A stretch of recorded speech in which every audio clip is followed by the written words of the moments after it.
aywa Valdiodio Ndiaye moo suñu invité directeur des transports terrestres monsieur le directeur Valdiodio Ndiaye ñu ngi lay nuyu di la dalal ci plateau Infos Matin. asalaamaaleykum maa ngi nuyu ñëpp di leen fay. merci de l'invitation. Chérif dafa mel ne tey dem ak dikk permis yi ñoo xew de. permis à point moom mooy directeur des transports terrestres démb yaak seen ministre Mansour Faye yéen a ngi woon le matin à l'Assemblée nationale bu doon fa voter projet de loi numéro 22 bu 2021 jëm kon ci li nga xamante ne mooy code de la route de manière générale partie législative mi ngeen doon voté bëgg nañoo xam ça veut dire quoi partie législative. waaw jërëjëf Chérif ñu dellu si tuuti pardon code de la route bi ci contexte bi mooy ci plan PSE njiitu réew mi dafa dégle woon ñu moderniser secteur transport. ci biir modernisation boobu dafa am lu tuddee renouveau des systèmes de transport ci biir système de transport. permis de conduire ci la bokk donc réforme code de la route ci la bokk. donc ci réforme boobu balaa ñuy def carrément réforme code de la route il faudrait que ñu présente ko à l'Assemblée. donc mooy la première partie législative. partie législative boobu day dessiner les grandes lignes les orientations yu nga xamante ne dañu ko soumettre au peuple sénégalais. par le biais des députés. suñu ko voté nag ba pare ñu xam que ne léegi charte réew mi d'accord nañu ne loi bi ne mën nañ ko appliquer Sénégal. ñu soog a jàll ci partie réglementaire. defe naa jar na fàttali ne partie législative boobu mu jaaree assemblée. aussi bien en commission technique ci député yi ak en plénière le document le projet de loi la réforme a été votée à l'unanimité maanaam amul benn député bu contre que ne code de la route bu ñuy bëgg a proposer bañ nañ ko wala am na lu ñu ci sikki sàkk ñëpp d'accord nañ dem. donc partie réglementaire bi leen di xaar ay concertation am seen diggante acteurs yi pour aboutir à li nga xamante ni mooy application code de la route bi. waaw loolu la partie réglementaire bi maanaam balaa ñu ciy yegg il faut que ñoom ay waxtaan parce que partie réglementaire bi dañ koy appliquer aux citoyens yow man ak képp ko nga xamante ne dafay nekk acteur ou usager de la route. donc loolu moo tax am na ay concertation yi nga xamante ne il faut que mu am avec tous les acteurs concernés ci biir concertation yooyu nag. déjà les grands décrets moom partie réglementaire bi pare na. donc il fallait que ñu xaar quand même ba ñu voté partie législative bi mu leen am nañu accord nation bi peuple bi. léegi nag avec les concertations dina mën a compléter la. mais war na am délai appliqué ñun dañuy jàpp ni le profane que ni dès maintenant rek bu ñu signé décret d'application code de la route war na entrer en vigueur. waaw mais justement signé guñu décret d'application yi donc il faut que ñu def concertation ak les acteurs concernés tous les acteurs ba ñu présenter leen. lan mooy réforme yu bees yi lan mooy innovation yi ñu waxtaan ci ba dajale kàddu yi ba pare ñu soog a proposer à la signature. amul délai. entre 0 et 3 ans lañu yaakaar fii ak 3 ans war nañu ko mën a dérouler yëpp. sori na di 3 ans. waaw xam nga sori na ça dépend ñun bu ñu demee assemblée d'ailleurs député yi am nañu doon waxi 5 ans. kenn fii ak 5 ans mais ñun dañu jàpp ne ci biir 3 ans yi mën nañu waxtaan waxuñu ne day yegg 3 ans mais fii ak 3 ans ça dépendra ci waxtaan yi. ak conséquences résultats yi ñu am ci waxtaan yi. su fekkee ne feneen mooy. léegi su ngeen demee waxtaan ak acteurs yi ci yenn points yi ñu bañ ci d'accord déjà permis à point bi gis nañu lu mu andi ci wàllu divergence. yéen ban taxawaay ngeen ci am après. waaw xam nga la loi est déjà votée donc il sera applicable et opposable à tout le monde. sauf que on est dans une dañu nekk fi nga xamante ne lépp looy def da ngay waxtaan ak nit ki. waxtaan bi du saa gën day nangu mais au moins nga yëgal ko na ko lii kat. mooy lu bees lu nga xamante ne allah kulli xaal wote nañu ko. mais ñoo tamit acteurs yi duñ nangu des fois ñu leen di imposer. waaw mais mooy lu ma la wax léegi rek xam nga la loi est votée. elle est applicable opposable applicable à tout le monde. mais nag il faut que tey soo ñëwee ne permis à point dañu koy appliquer suba. am na ñoo xamante ne xamuñ ne mooy permis à point. mais est-ce que war leen woon a jiital loolu li jaa wax dëgg la maanaam salut avant les bœufs defu leen ko maanaam jiital waxtaan ba pare ñu doog a voté loi bi nga xam ne ça s'applique. léegi xam nga Sénégal dafa signé ay actes ay conventions sur le plan international. mu ñu gën a jege di UEMOA ñu bokk ci biir UEMOA war a sàmmantoog les directives de l'UEMOA. kooku ala kulli xaal il faut que ñu yeggale suñuy directives 12 par exemple et la directive 15. il fallait que ñu réformer la gestion de la sécurité routière. il fallait que ñu réformer les systèmes de formation des examens de conduite. mais waaw sànq yaa ngi naan ñu bëri peut-être xamuñu permis à point ak loolu te ñu ngi dawal est-ce que également jàpp leen ni quand même def une grande sensibilisation autour de la question déjà ñu mën a comprendre avant ñu ñëw peut-être ci application bi. mais loolu mooy délai bi c'est-à-dire ci biir délai bi il faut que sensibilisation am communication am mooy ça confirme lu ñu suñu vision mooy mënoo voter démb rek commencer tey il faut nga sensibiliser communiquer ba pare nit ñi xam la muy permis à point. xam yan mooy ay chartam su ko defee nga mën a waxtaan ak ñoom ne leen at lii mooy sa permis à point waaye lii ak lii ak lii nit ñi lu ñuy ragal ci permis à point c'est pas compliqué. Moi je pense que permis à point ñu koy ragal mooy les infractionnistes ñi nga xamante ne bëgguñu jaar yoon. Parce que permis à point nit ñi lu ñu si jàpp c'est la répression. C'est pas uniquement la répression. D'abord il y a la formation. La formation initiale, la sensibilisation. Nit ñi nag doo lu ñuy dégg mooy dañuy nangu suñu point mais nanguwuñu point ñëpp. ñi nga xamante ne ñooy wàcc code de la route. te ñëpp di jooy accident yi. ñooñu la ñu opposé permis à point. mais monsieur Ndiaye xam nga jamono ji passé gis nañ transporteurs yi bi ñu fi sumbee seen i grève ni mu méttee woon. qui veut dire que wane nañ seen i doole te permis à point bi yàgg du tey lañ ko yàgg di wax je pense que 4. waaw yàgg nañ di ko tudd te ñoom à chaque fois suñu leen waxee dañuy opposé wane seen i réticence muy wane ni tey ji ëllëg comme ni ko Chérif di waxee léegi suñu demee ñoom ñu bañ naka ngeen di waxtaanee ak ñoom ba yëf yi mën a antu. En tout cas ñun au ministère c'est pas le sentiment qu'on a quand même les choses ont évolué soo fay mi ngi wax léegi 2003 ba léegi ñu ngi wax permis à point donc je pense que ñi naan xamuñu permis à point defe naa dañuy wax rek mais les lignes ont bougé acteurs yi ngeen di wax transporteurs yi ñoom si boppam xam nañ ne permis à point mënatul ñàkk am déjà les fondements la base a été posée par la carte biométrique les permis numérisés képp ku ñëwoon permis numérisé xam nga ne lii à point ñoom bañeen ko sax permis à point lañ ko tuddee donc ñoom xam nañu ne permis à point moom mënatuñu ko donc position bi ngeen di wax nii c'est une position qui a évolué quand même ñoom seen bopp ils nous demandent maintenant comment faire pour que ñu dimbale leen ba ñu bañ a gaaw a perte seen point nous c'est le langage qu'on reçoit maintenant mais plus qu'est-ce qui va changer étant donné que Assemblée nationale voté na ko bis bu newee ba appliquer lépp lan mooy soppeeku ci code de la route bi ak permis à point bi waaw lépp li soppeeku moom xam naa ne duñ ko mën a wax lépp mais on va aller sur par exemple 2 ou 3 points donc permis à point bi je pense que ce qui est important à retenir mooy ñaari point mooy que ne képp ku nga xamante ne am nga permis de conduire bu valable bu valide di nga commencer lu ñu tuddee un capital point un capital point initial ba nga xamante ne ça va être défini par décret suñu la joxee un capital point initial maanaam am nga nangama point jàppal tamit ne point yooyu am na lu koy jeexal di nga di wàññeeku bu mu nekk 0 ci diggante bi nag ku nga xamante ne deful dara deful infraction deful benn comportement à risque bi mu mën na créer accident wala incident kooku duñ jël benn point mais chaque fois que def benn infraction au code de la route en fonction maintenant nature infraction bi ak les conséquences yi ñu envisagé su boobaa ñu jëlal la un certain nombre de points suñu koy jël di ko jël ba sa point jeex su boobaa yow new ñu amatoo permis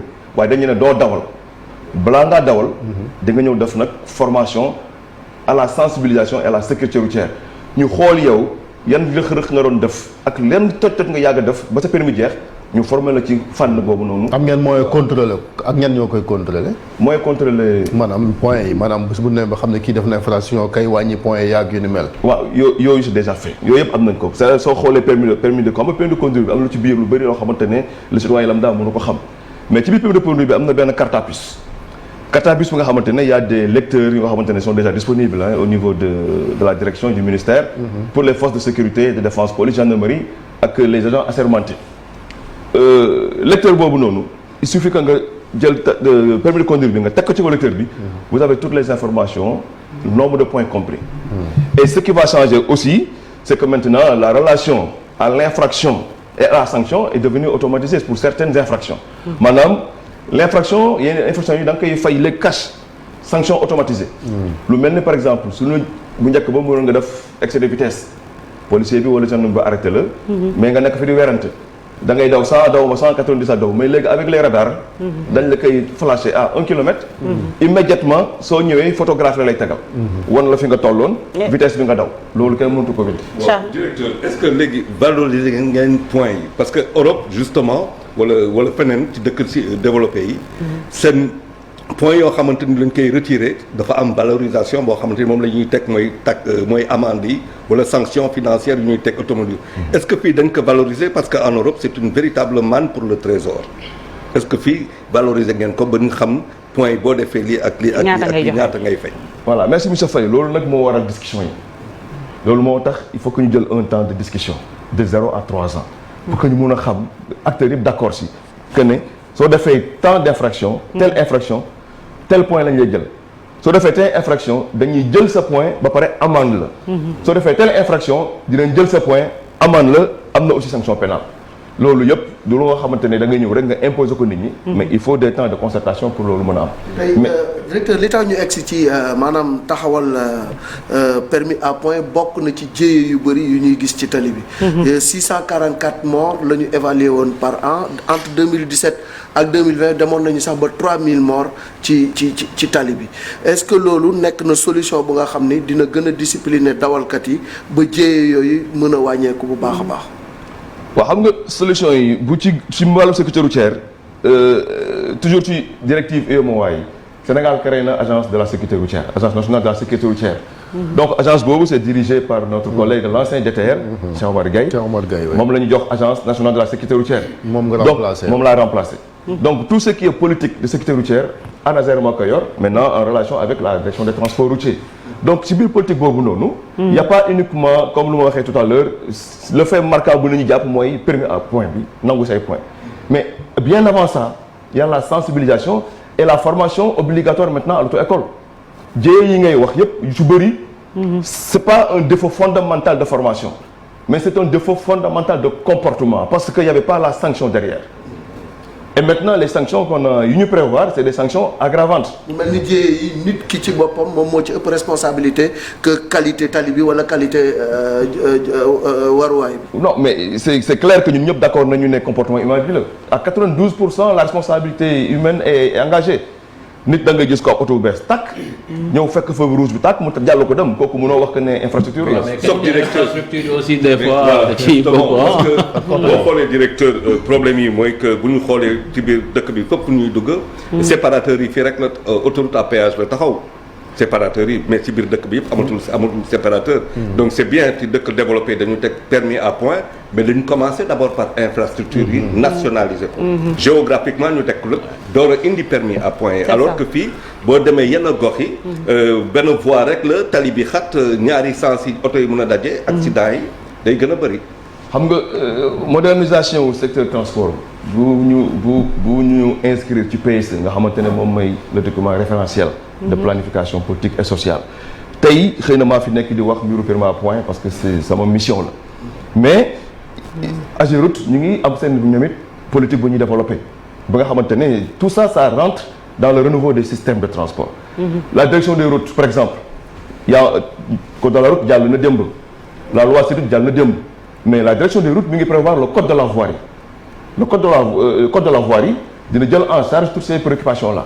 c'est-à-dire dañu nekk benn lancé bi nga xamante ne tout est prôné en même temps ñu ngi tabax tali yi ñu ngi jéem a tënk jikko yi ci sanction bi mais à part la formation d'abord mais maintenant les infrastructures ne sont pas en reste soo xoolee ma l'explique code de la voirie bi nga xamante ne ñu ngi koy liggéey au niveau du ministère au niveau de la direction des routes ça prend en charge les préoccupations yi nga wax au niveau de la sécurité. léegi permis à point yi directeur ndax tey yenn jéye yi boo ko defee ba ñu évaluer ba xam ne dëgg la responsabilité du chauffeur est totalement engagée mu am ay morts yu bëri ndax ay points lañ lay wàññi wala mën na am retrait immédiat de tous les points nga perdre ce permis boo defee yenn jéye yi. xam nga les sanctions sont cumulatives. tey soo defee xam nga ci biir sécurité yi dafa bëri ay pàcc yu bëri ce qu'on appelle une faute wala une erreur ak une infraction bokkul tey nit mën na di dawal mu war a jàdd à droite mu fàtte signaler kooku quand même doo jël permis yi yëpp yóbbu. kooku dafa def erreur de conduite faute la mais ngay dawal gis piéton bi traversé feu bi jaune nga accéléré nga dem kooku mënoo ne yow faute la loolu c'est une faute délibérée donc infraction. donc permis à point bi. ñetti forme sanction moo ciy am benn bi dinañ jël sa point kese ça en fonction de la nature de l'infraction benn bi dinañ jël sa point mu am sanction pécuniaire ñu laal sa poche te nag sanction pécuniaire yi moom dafa dem fois 10 fois 15. waaw ça moom on a multiplié par carrément fois 10 fois 15. c'est très bien ça. maintenant troisième niveau de sanction bi. mooy bi nga xamante ne c'est la sanction pénale. ça c'est pas la direction des transports routiers mais ça c'est le juge qui va décider de la sanction pénale à donner à l'infractionniste. donc pour vous dire que les sanctions sont devenues aggravantes avec le nouveau code. Marcel. Avec le- Alors, cumulative même d'ailleurs. alors monsieur Ndiaye maa ngi leen nuyu di rafetlu teewaay bi ci plateau bi alors li ma la bëgg a laaj mooy par rapport aux facteurs dont on parlait de malheureusement d'accident de la circulation am na tamit li nga xamante ni moom mooy yenn xeetu oto yi ni ñu mel on se demande quelquefois bu ñu gisee yenn xeetu oto yi ndax sax ñu ngi subir une visite technique où en est-on actuellement par rapport à la modernisation ou bien au renouvellement du parking automobile du parc. Voilà, merci beaucoup. Donc côté boobu aussi le code de la route a prévu dans la partie réglementaire qui va venir. Déjà la partie législative a déjà annoncé que l'interdiction des véhicules qui sont destinés à la destruction à l'étranger.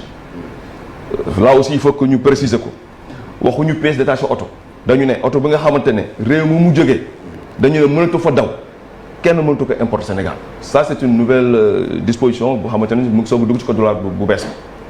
Deuxième chose. Le renouvellement. Mais est-ce que ça concerne les voitures combustibles wala parce que dafa am Europe wala ci dëkk yooyu léegi dafa am oto yi dafa hybride dafa am essence mu am kii te xam naa Europe ak ay États-Unis dëkk yooyu yenn oto essence yi wala kii dootu fa daw dans quelques années. Non est-ce que oto yooyu la ñuy wax. Non mais yooyu xam nga ils sont pas destinés à la destruction. Voilà mais le code a été précis. Le véhicule destiné à la destruction dans le pays d'origine ne peut plus être admis dans le territoire sénégalais. mais ci biir réew mi tam am na oto yu daw yoo xamante ne. Il y a un deuxième point de Marcel mooy li Marcel doon wax. waaw loolu aussi. cette place yi bi ngeen fi annoncé ne dañ fiy jógee ba léegi gis naa image bu jàll ba léegi moom lañ moo nekk ci circulation bi. waaw xam nga Chérif mënoo ne damay def lenn rek tey mu jeex. mais joxe woon nañ délai Omar Youm moo joxe woon délai ne cette place yi délai temps ba léegi ñu ngi nii. gis waaw mais xam nga délai place yaa ngi nii. xam nga ce qui est mauvais mais nga joxe délai toog bougé woo. mais quand même ñun ñëpp nga gis que ne le renouvellement suit son cours et d'ailleurs maintenant au-delà du renouvellement du parc on est en train de parler de renforcement aussi. Donc ñu ngi changé 7-8 places yi ñu ngi koy commencé changer les projections là on l'a vu le ministre a lancé pour Saint-Louis Dakar tout récemment personnellement man maa demoon lancé pour Diourbel l'année dernière Omar Youm il y a 2 ans Omar Youm avait lancé pour Touba. Donc le parc des interurbains en train de changer les camions poids lourds. Le programme de changement des camions poids lourds a commencé aussi. L'urbain aussi a commencé. Mais pour revenir dans l'urbain. Pour revenir à la question de Marcel. Justement, pour revenir à sa question, je pense qu'il faudrait que les gens aussi fassent attention. C'est pas parce que oto baa nga roule rek que am na visite technique. Ou bien présente na la benn vignette visite technique que visite technique boobu baax na. Effectivement, am na oto yoo xamante ne ñu ngi daw amuñu visite technique benn ñaareel ba dañu am ay fausses vignettes de visite technique.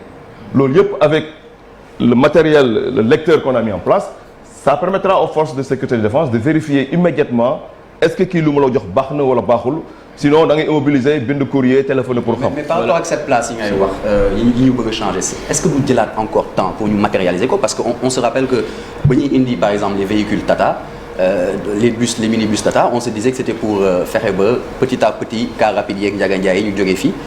Mais jusqu'à présent on est en 2022 quelques années plus tard et on se rend compte que ñu ngi fi ba léegi. tamit loolu ban solution la ñu mën a indi pour que parce que comme je dis ku ci nekk boo duggee ci genre véhicule yooyu noonu sa bucket mu ngi ci xottu gerte. C'est une question assez urgente qu'il faut régler je pense le plus rapidement possible. Oui, malheureusement c'est le volume qui était en circulation qui posait problème. Mais vous comprenez que depuis 2004 quand même. le renouvellement suit son cours. Chaque jour ngeen gis Tata bu bees bu dugg te Tata bu bees bu dugg rek. am na carte bu génn wala Ndiaga Ndiaye bu génn. Maintenant le stock qui reste c'est le stock qu'on va absorber. Mais il y a plus d'immatriculation de car rapide et de Ndiaga Ndiaye. D'ailleurs même les mutations entre régions étaient verrouillées depuis plus de 5 ans.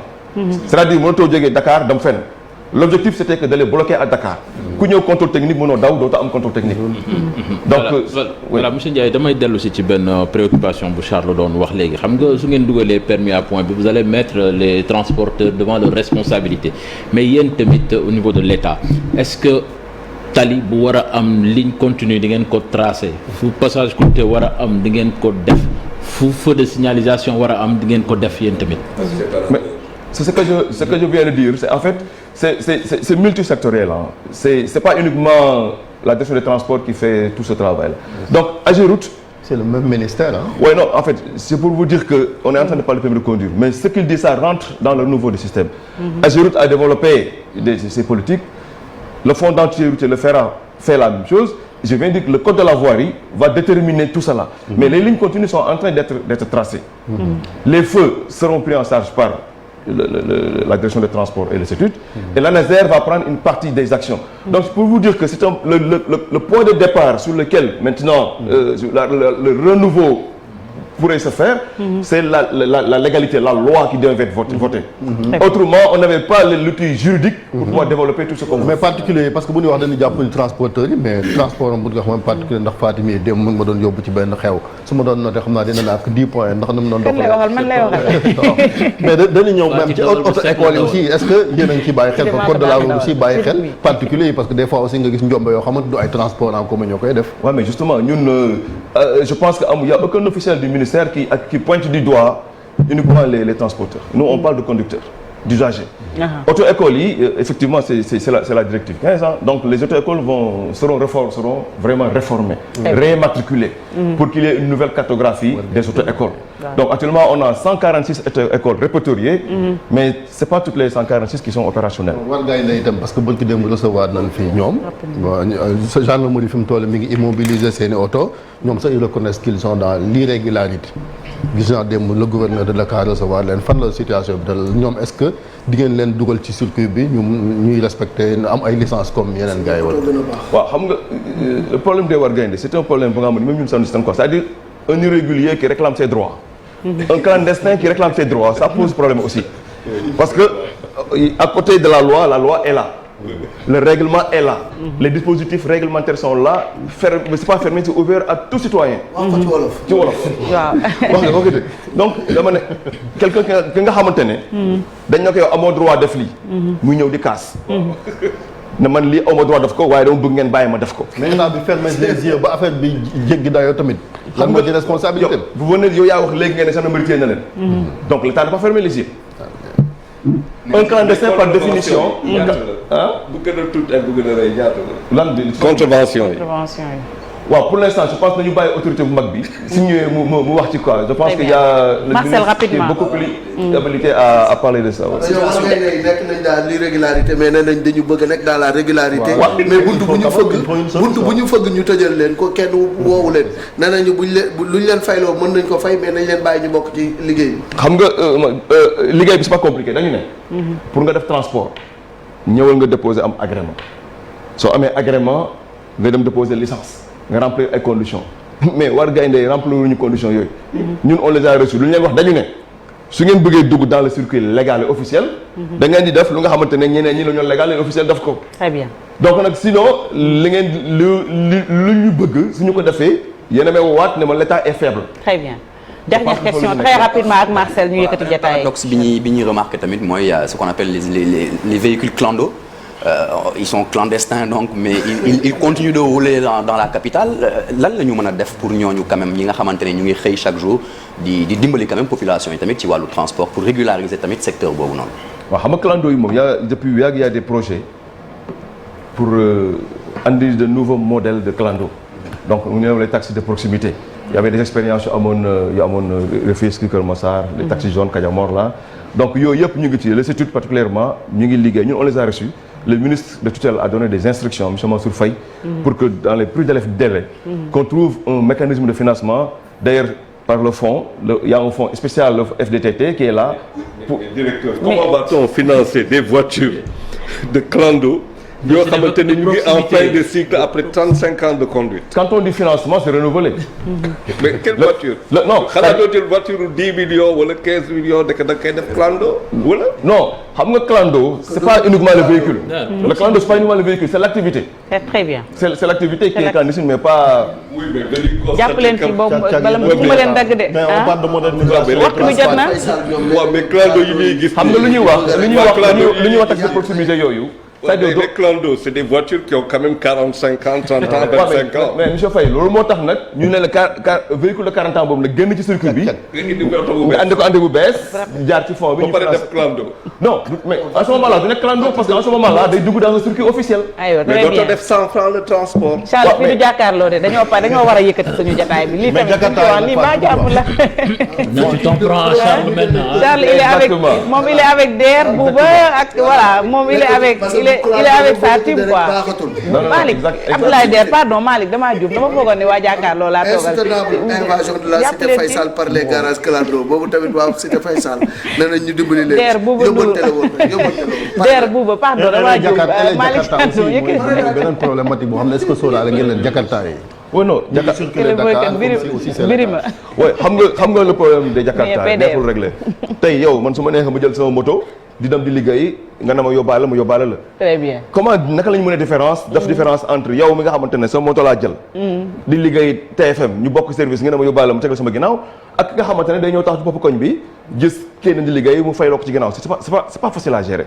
mais depuis 2013 am na arrêté bu interdire. Jakarta liggéey. transport. Tout récemment le gouverneur a pris des mesures. Mais le contrôle n'est pas du domaine c'est du domaine des forces de défense et de sécurité. Nous, ce qu'on peut faire, c'est mettre le cadre juridique, gagner un texte, interdire. Mais le reste, c'est la merci beaucoup Valdiodio Ndiaye merci Pape Djibril pardon Chérif dama foogoon ne dañoo nekk jàkkaarloo. du ma leen may dara merci beaucoup Valdiodio. directeur des transports terrestres pardon dama laa jaawale ak Abdoulaye Der Malick Thiandoum la. fii aussi buuba laa fi foogoon dama foogoon ne waa jàkkaarloo ñoo toog comme nangu leen déglonte merci beaucoup Valdiodio Ndiaye ñu dem léegi ci dernière partie Infos Matin muy ñaari yéenekaay groupe Futurs Médias L'Observateur ak Record.